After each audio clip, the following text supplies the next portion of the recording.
Welcome to the Forgotten ECE, the show where before and after school educators, summer camp and PD staff and CYWs have a place where they are seen, heard, and valued. I'm your host, Jamie Wegler, and I am so excited you're here.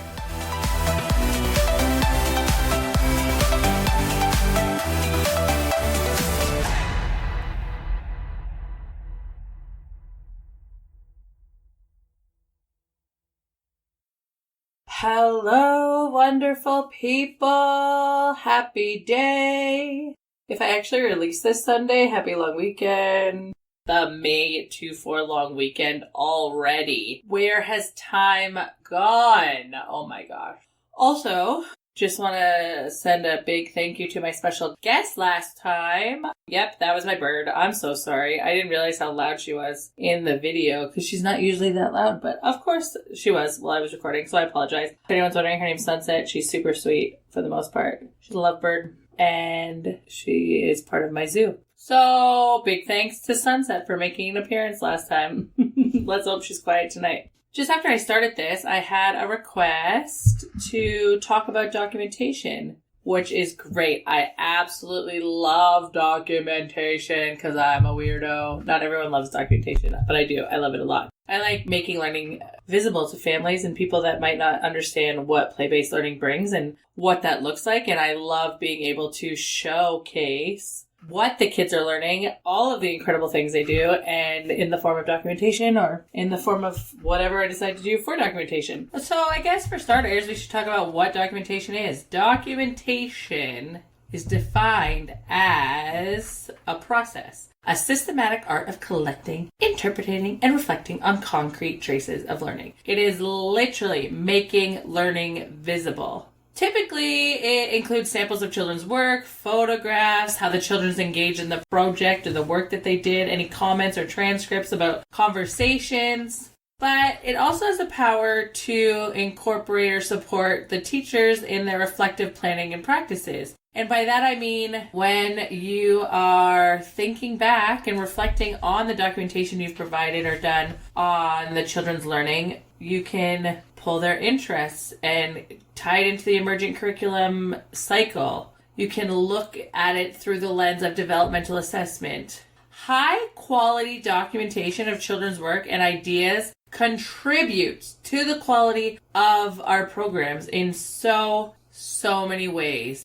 First and foremost, like I've mentioned 3 or 4 times now, it makes children's learning visible. It makes it known, it makes it loud and proud. Here I am, play is learning, and I can prove it. It shows this evidence of learning in all areas of their development. You can really make it known that the learning is happening and the play is purposeful. It includes social, representational, empowering, and emotional areas of development. And you can provide skeptics with evidence, but you can also remind children. I guess, okay, let's back up a little bit because I'm going all over the place. My old boss once asked me who the documentation was for, and that really stuck with me because it's true. Why are you making documentation? Who's it for? When thinking of making documentation, your first question to yourself should be, and I believe this wholeheartedly, who you're documenting for. If it's the children, where are you posting it? Are you posting it at their level? For school agers, obviously that looks different than preschoolers, but if you're posting documentation around the room to remind children or carry on an interest, where are you posting it? How are you posting it? Is it engaging? Is it out of reach? Or is it something that they can grab and look at?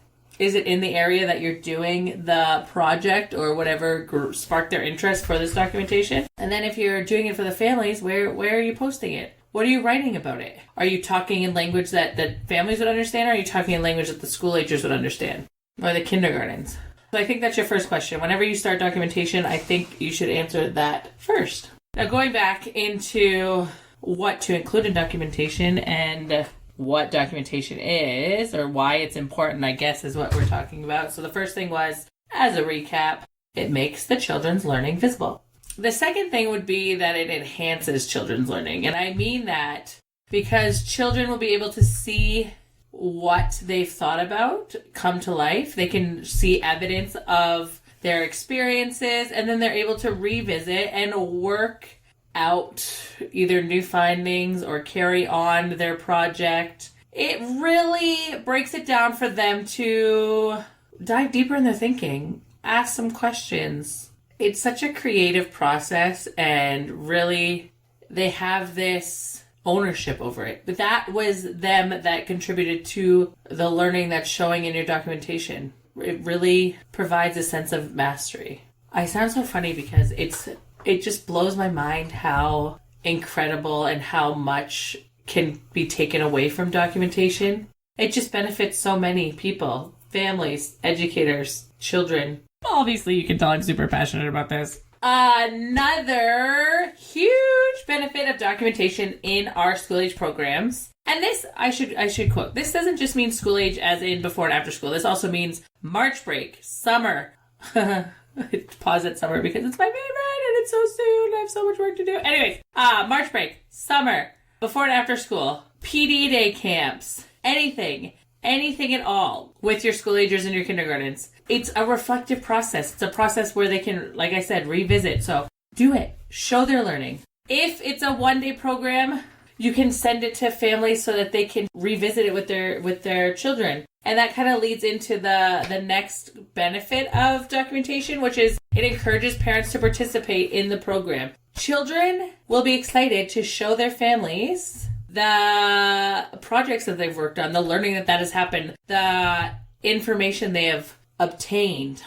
It provokes chatting to their families about it. It gives families ideas of questions to ask about their day. When children are super excited about what they're learning, they'll go home and talk about it. You can put out books or information or articles that children and their families can read on the topics that you're learning about or on the information that you're exploring. Comes to mind right now, we're learning about the ocean in our after school program. And I mean, we've done so much with it already, but it started as an interest that the kids were talking about, and it's kind of grown a little bit. So I put out some shells and, starfish and things like that on the table to see what they would do. And I added some information about the different kinds of starfish. And one of the articles I put out, I say article loosely, it's really a paper with pictures. But anyways, diagram talked about starfish. Oh, that's what it was. Okay. As I'm thinking out loud. So there's different layers to the ocean. And with that, there's different sea creatures that live on different layers. Or I guess explore those different layers. I am no oceanographer, but bear with me. So we put out different jars with the different colored of the layers. And I put out different sea animals, and then I put out this diagram that shows the different layers and what animals live in each layer. And a child asked me if there was a difference between a starfish and something else to do with a starfish, but it was called something different. It's escaping me right now. Sea star, starfish and a sea star. So then we kind of dove deeper into what are the types of different starfish. Did you know there's different starfish? I did not until now. I should have, I guess, but I didn't. Anyways, this child was so excited that when their parent came to pick them up, they talked about the different starfish and whether or not there was a difference between a starfish and a sea star, and how there's a bunch of different types of starfish. Anyways, all of this will be contributed to documentation so that other kids in the program and others that were involved in this study, in this activities this interest that has grown, this project, will be able to share it with their families. Another benefit would be that it shows children that you respect and value their work. By displaying things that the children have contributed to, their efforts, their ideas, their learning, in a beautiful and respectful way, it supports that value. And it really speaks to the fact that you believe children are competent and capable and thoughtful and creative in all that their work and their effort and their intentions are valued. It contributes to the foundation of belonging into your programs. And also expression, because you're allowing children to express themselves. The last benefit I want to touch on is how it helps you as educators plan more projects and more interest and stuff off their interests. Maybe you start with this idea. For example, in summer camp, how you have theme weeks. Maybe you start with this idea about a theme of, let's say oceans, because we're on that now. But in that, you discover that children are actually super interested in sharks or boats or water vehicles, water transportation. Anyways. And you discover this because of your documenting their learning and taking photographs of their interactions with the materials. By looking at that and looking back at your documentation, you're able to build on those interests. What I want you to think about in all of this mumble jumble of documentation is who's doing the documentation, because it's easy for me to sit here and talk about how much I love documentation. I also am a person that has limited boundaries on work and my personal life, which is awful, and I'm not bragging in any way or shape or form. And if you've mastered boundaries, then bravo to you. I could definitely use some pointers. But with that, I understand that we're only paid for so many hours, and if we don't have documentation and planning time, then how can you be expected to plan and document? How can you expect it to take all this effort and time in making these beautiful documentations? But I am here to tell you that you should be encouraging the children to take part of this documentation with you. You don't have to make this isn't elementary school for us. This isn't elementary school for the educators. You don't have to make these crazy posters that everything's perfect and you think it's perfect because you worked really hard on it, and I understand that you're taking ownership and pride in your documentation, but this is to document the children and their learning. So don't you think it'd be beneficial to include them in the process of documenting? Get them to take notes, add their notes to the documentation, get them to take pictures, get them to capture these amazing moments and interactions and experiences within the learning environment and showcase what they've learned themselves. And there's no one way to document. There's no one way to showcase this work. It could be something like collecting samples of the children's work, and this could be like artwork or written reflections or journals or anything tangible or evidence of this learning, and putting it up on the wall for families to see. Adding a little dialogue about what happened or what occurred when this learning happened or this project was taking place. It could be portfolios, so having books at the end of the year of all of the children's learning throughout the year. Maybe it starts with maybe it's an art book and you put their art in through the whole year, and pictures of them and them doing the art and what they did, and having them explain what the pictures are. Maybe it's a huge project that the children worked on together, and you're taking that and you're showcasing it through pictures and written work and the children's ideas, and it's really this collaboration of everything. And wow, how cool would that be?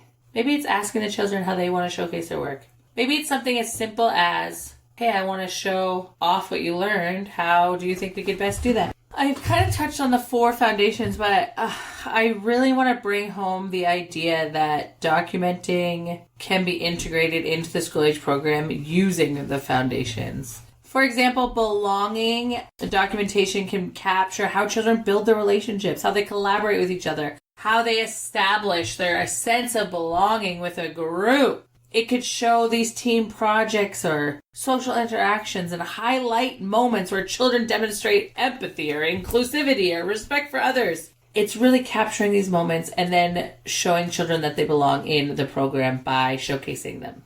Documentation can promote well-being.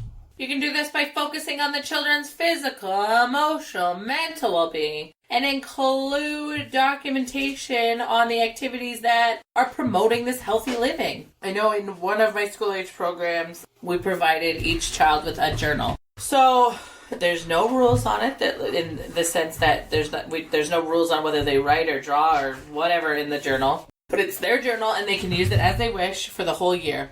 And it's their safe place. It's not for us to look at unless they want to show us. And it gives them that opportunity to either write or draw how they're feeling, or maybe they just want to create. Maybe they just want to create whatever that day, but there's always an opportunity for them to pull out their journal and contribute to the information that they're putting in there. Engagement is pretty self-explanatory because this pedagogical documentation can capture children's interest, passion, and active participation in the learning activities. So this is where like your photographs and your videos and your written descriptions come in.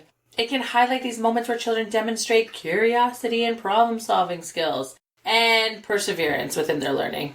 The one day a couple weeks ago, I was covering in the school age program at one of my sites, and we ended up making, well, a child asked if I could make them a paper airplane, and I'm embarrassed to say that my paper airplanes are not very good, and I don't really remember how to make paper airplanes. I know it's a staple. I understand. And it's probably simple, but I just can't wrap my brain around it. So anyways, I played a video for myself to make a paper airplane to see if it would work. And then I asked the child to try it themselves too.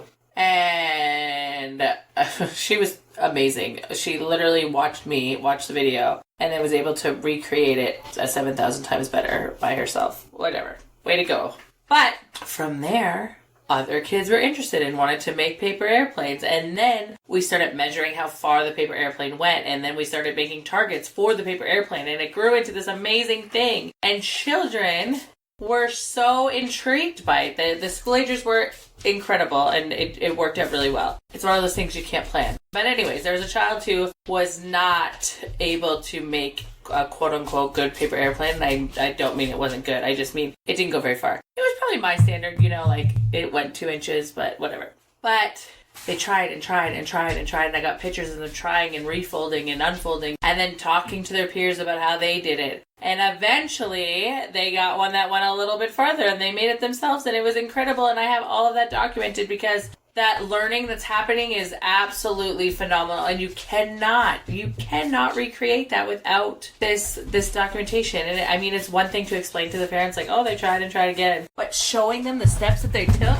it's amazing. Or showing the child the steps that they took. Hey, remember that time that you did something that was really hard for you and it worked out? Look I have it here. Let's go back and look at it. It's great for self-reflection, not only for the educator, but also for the children. And the last foundation would be expression. Documentation can showcase children's diverse forms of expression, including verbal communication, creative arts, storytelling, digital media. And you don't have to be a rocket science or a technology god to figure this out. There are apps that are pretty simple to use, like Pic Collage, or, take pictures and cut them out and put them on Bristol board, or even better, take pictures, print them out, and hand it to the children and say, let's create something with this. The documentation can capture the children's reflection on their own learning, their goals, their aspirations, providing insight into their self-expression or identity development. It's so incredible, all of the things that documentation can do and how it connects to the 4 foundations. By connecting your documentation and your programs in general to the 4 foundations, it helps educators gain this deeper understanding of children's learning. Like I said at the beginning, it helps provide, number 1, proof of play-based learning and how it works and how children are engaged in what they're learning and interested in all the concepts that they're learning.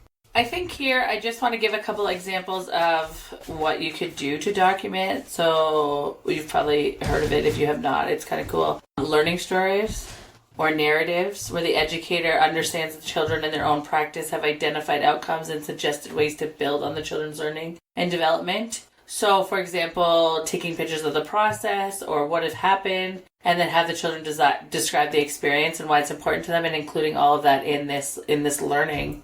Obviously, photographs with captions, or a photographic sequence, like taking pictures all along and then putting it up together. Observations, you can display your observations for the children and for the families to look at. Journaling is another one. Imagine the portfolio. Remember a couple minutes ago, we talked about the portfolio. Looking at a portfolio or creating a portfolio of their children's learning through their time with you in that program. So whether that be a year or school age programs, we're super lucky because sometimes there's a few years that they come. In theory, children can come to a school age program from age 4 or 3, I guess, if you're in JK and age 3. All the way to age 12. We have the children for the most part of their lives. How incredible is that? And could you imagine having a portfolio from each year to look back on? Or bits and pieces from every year together in one portfolio? Yes, I know what you're thinking. That involves work. But like I said, adding children or getting children to help do it would take also a load off you, but also would not only take a load off you, but would also contribute to the authenticity of the documentation. I want you to know that it's not always going to be perfect. I want you to know that sometimes you're going to create some sort of documentation for the children or for the families, and it's going to go nowhere. No one's going to look at it, or you're not going to think that it worked. But it's important Because just because you don't think someone's looking at it doesn't mean the children aren't looking at it. Just because you don't think the families aren't reading it doesn't necessarily mean the families aren't reading it. I would also suggest this is a great conversation starter at pick up or drop off. Hey, have you seen the photos from what we did the other day? Or hey, did Johnny tell you about the cool frogs we found and what that looks like? Or tadpoles? I'm on a kick because I want to get tadpoles or frogs and raise them. Or a duck. Anyways, that was a side note. Sorry. Overall, I really just want you to know that you can't really be wrong in documentation. If you're putting your reflective practices to use and involving the children, it's not wrong. I think the number one thing you should think about is what my old boss says, who you're doing the documentation for and the purpose of it. What are you documenting and why? And who do you want to see it? What do you want the people who see it to take away from it? And I also want to touch on that you should also make sure you include everyone in documentation. Obviously, not every child is going to do every project or be a part of every interest, but you should make an effort to make sure every child has documentation about them, that they are somehow included within documentation around the classroom, because you want everyone to have that sense of belonging. Like I said, I love documentation so wholeheartedly, and I can really see the benefit of documentation and making learning visible and providing children with that ownership so that they can contribute to the documentation and so that they can see their learning happen. Really, that's my rant. My rant is over. Isn't that funny?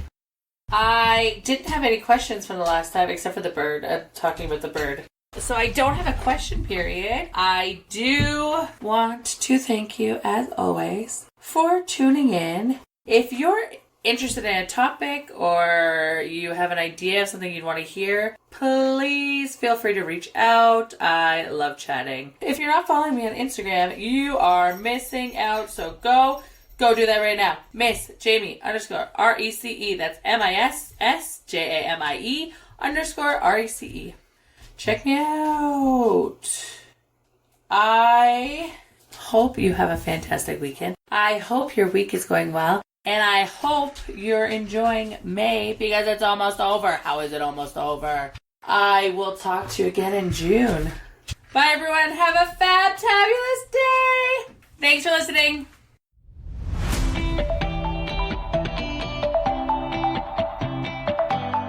Thank you, amazing listeners, for your support. Don't forget to follow me on Instagram at MissJamie _RECE. Give a star rating and leave a review. Have something you want to hear about in relation to before and after school programs or full day summer camp? DM me or comment. Again, thank you so much and happy learning.